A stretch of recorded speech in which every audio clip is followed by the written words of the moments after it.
parents, if you want to accelerate your child's reading journey, then you have to hear these top 6 tips to help you on your way. The first is to check for eye tracking and convergence.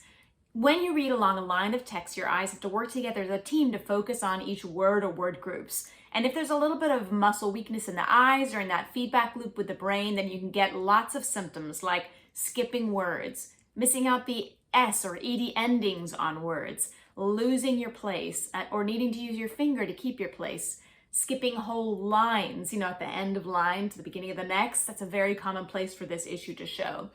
If you're seeing it, then the good news is that there's a simple 2-week exercise that we can send to you to help remediate the issue, which should then take that problem out of the equation so that we can look at if there are any other underlying root causes of reading difficulty for your child. The second issue is another visual one, but it's much, much rarer than the first. We only see it in about 1 to 5% of the children that we help every year, and it's called contrast sensitivity. These are children who are generally quite light sensitive in their daily life, and they will often complain that the words seem to shimmer or move on the page. And crucially, you'll see that the problem goes away when you slap a colored overlay over the page, or maybe you print on a light green or light blue color. If you're seeing that printing or colored overlay makes a difference, it should be a night and day difference. If you're like, maybe it's a little better, then that probably is not a problem for them. Number 3, and this is the big one, it's decoding difficulty. Our words are built on the alphabetic principle that letters represent sounds. And so you have to learn it that way. You have to be taught that way to decode or sound out the letters in a word by matching them to their sounds. Now, in English, this is no easy task. The letter A has like 7 phonemes or sounds that it can represent. It's actually a little bit of a nightmare of a language, and we'd all be better off if we spoke French or Spanish, but we're stuck with it.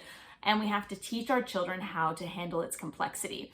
That means you must not teach reading using flashcards. Sight memorization is total death to learning how to read fluently and confidently. And even so-called sight words or tricky words, they can be sounded out. The word B, E, has sounds that link to each of those letter B and letter E in the word.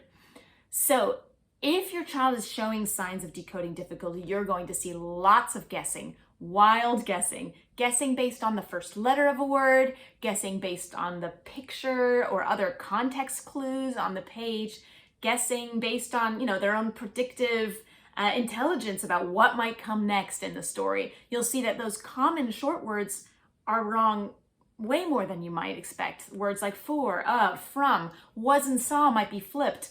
B and D might be flipped. These are all signs that your child is trying to read visually rather than auditorily, which is what we need to do when we read in English.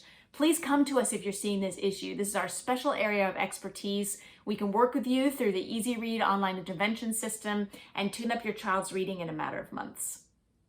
The next issue, 4th one, is blending, and it's closely related to decoding. So decoding is the act of sounding out a word, matching letters to sound, d, a, g.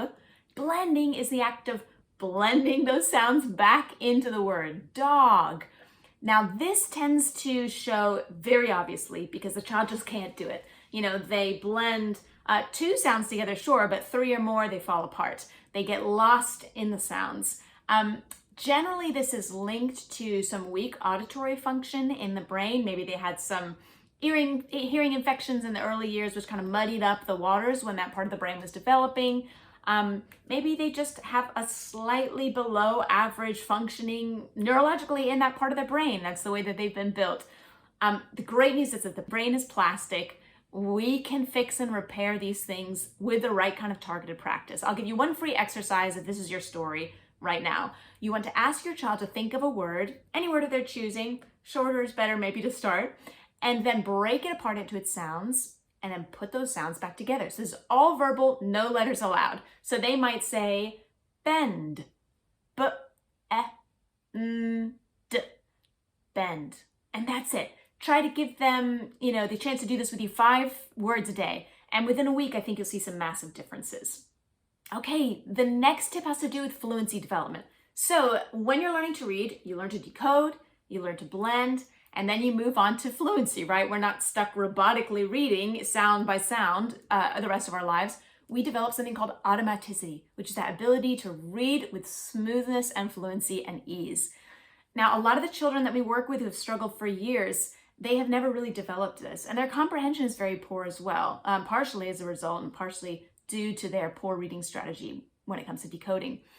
The best thing that you can do for a child whose decoding is pretty good, but whose fluency is really lagging behind, is something called rereading. This is very simple, exactly what it sounds like. You ask the child to reread something that they've already read in very short chunked phrases. So every 3 to 5 words, if it's not smooth the first time, pause, ask them to have another go at it, and it should be more fluent the second time. It'll be amazingly more fluent the second time. Most times. Sometimes you need to go for a second reread, but we like to stick to one if we can because it's nobody's favorite activity. But it's so worth doing. We've seen this one strategy out of all that we employ in our consultancy. This one strategy doubles the rate of reading progress, and quite quickly too. So definitely add it to your arsenal of tools. Okay, tip 6, we made it. It is stress. This one might seem obvious, but if a child is struggling with reading and maybe has for years, maybe they're 10 or 12, and this is something area of repeated failure for them year after year, they're not going to enjoy reading. They're probably going to loathe it. And reading practice is something that maybe you both dread. And the stress just builds and builds. And the thing to know about stress is that it actually neurologically shuts down the higher executive thinking functions in the brain, of which reading is one. And so if you're stressed, you'll find it very, very difficult to read. So you have to just reduce the emotions around reading practice. And we have a few quick tips for that. The first is to use short daily reading practice sessions. So you don't want to do an hour a week. You want to do 10 minutes a day. And this comes from the world of music as well. You know, if you're practicing the piano or violin, short repeated practice sessions are going to accelerate your ability to play a piece far beyond just diving in for one long session a week. Now, during those practice sessions, your role as your learner's helper is totally crucial. We want you to try to shift everything you say to the positive, kind of way far and beyond what feels natural or normal. So that means making positive noises. Yep, good. All the way through. And when you have to correct, which you inevitably will, try to even keep that positive, like, oops, not quite, or, oh, that was close, let's try again. You'll be amazed at the difference this makes, not just to your child, but also to you as you're helping your child. The whole experience will be much more enjoyable and light, and you'll see quicker progress. I hope these tips have been helpful. Please come to us if you have a child you're working with who's struggling with reading. We'd love to hook them up with a tutor and get them on the Easyread intervention system and the free trial available there for you to test out how it all works. If you have any other questions, we love to give advice. We love to share what we've learned over the last 2 decades. So please get in touch with us using the links provided, and we will connect soon.